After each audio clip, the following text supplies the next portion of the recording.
ตุ้ยยังดูเบื้องหน้าการ์ตูนอย่างนี้วะนะไ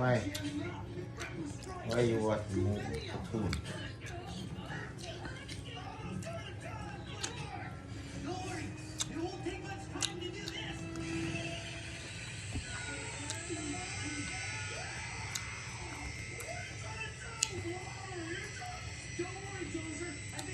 โอเค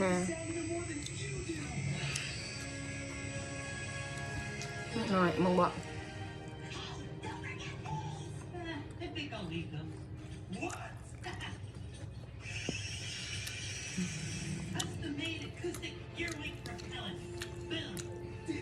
พักปัง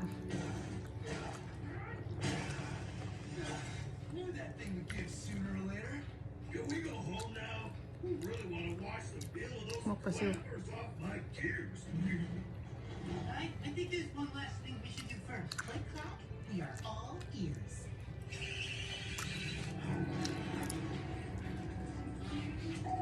You know,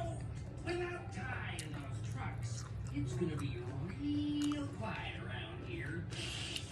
มักสู้ใจดอกแค่เลยมันเข้าจนหมดเลยนะ นี่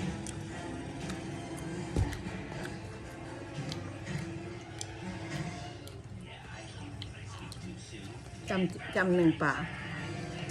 จะเหลือแต่น้ำหนึ่งป่า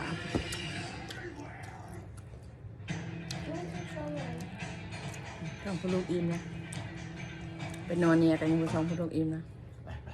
เบื้องอื่นนะลูกชายกกอยู่ในห้องก็สนใจกับพาย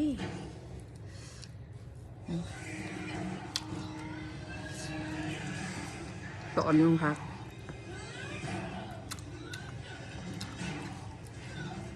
ตอนหนึ่งพักหนึ่งพักหนึ่งพักปัก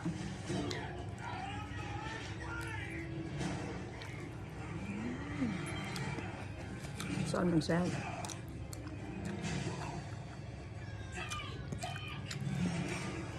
บริกินผักพี่แม่เอื้อมเซฟหมูกัน